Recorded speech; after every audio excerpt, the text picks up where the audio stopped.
আল্লাহর সৃষ্টি প্রতিটা জিনিসই কত সুন্দর, আর এই সৃষ্টির জিনিস মানুষ খুব উপভোগ করে। আসসালামু আলাইকুম, সবাই কেমন আছেন? আশা করি সবাই ভালো আছেন। আমি আল্লাহর রহমতে ভালো আছি। প্রতিদিনের মতো নতুন একটি ভিডিও নিয়ে আপনাদের মাঝে হাজির হলাম।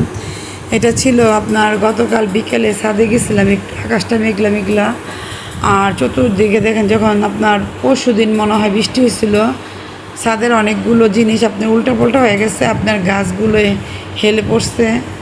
তো যাই হোক, আল্লাহর বাতাস, আল্লাহ যেভাবে চাইছে আল্লাহ সেভাবেই সব কিছু করছে। এখানে তাবাসুম আব্দুল একটু মজা করতেছে, নাচতেছে, একটু ভিডিও নিলাম। কেন বললাম, আল্লাহ প্রতিটা মানুষকে সুন্দর রূপে সৃষ্টি করে, কিন্তু কিছু কিছু মানুষ আছে আপনার অভদ্র। জঙ্গল থেকে যদি আপনি উঠায় তারে 12 ফ্যামিলি টানেন না, তার নেচার থাকবে সেই জঙ্গলের মধ্যেই।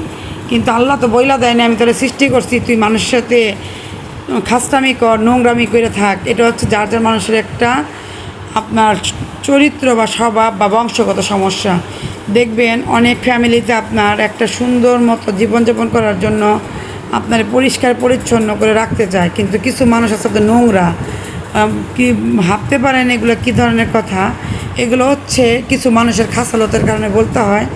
তারা কিছু মানুষ দেখবেন ভুল করে কাজকে ভাবে আপনার হীরা, আর হীরাকে ভাবে কাজ।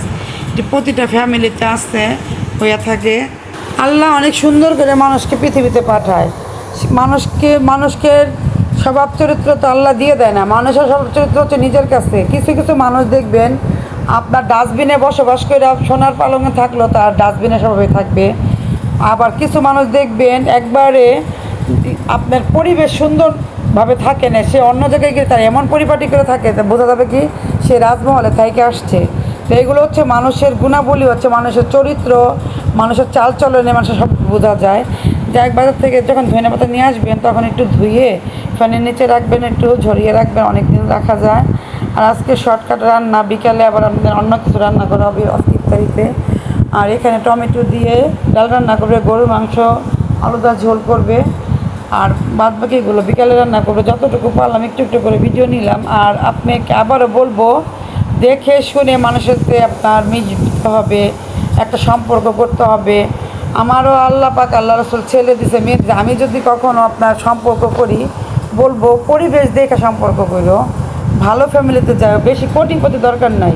ভালো ফ্যামিলি বলতে বোঝায় আপনার টাকা পয়সা না, আপনার পরিষ্কার পরিচ্ছন্ন, তার কথাবার্তা ব্যবহার, এগুলো হচ্ছে আপনার বংশের মর্যাদা। আপনার প্রচুর ধন দৌলত থাকবো, আপনার কথাবার্তা মজা থাকবো না, এগুলো তো ভালো না। আল্লাহ এগুলো দিয়ে কখনো মানুষকে পাঠায় নাই, সৃষ্টি করে নাই। যাই হোক, অনেক কথা বলে ফেললাম, তো আজকের ভিডিওটা এখানে শেষ করব। সবাই ভালো থাকবেন, সুস্থ থাকবেন, ভিডিওর পাশে থাকবেন, লাইক কমেন্ট শেয়ার করবেন। আসসালামু আলাইকুম।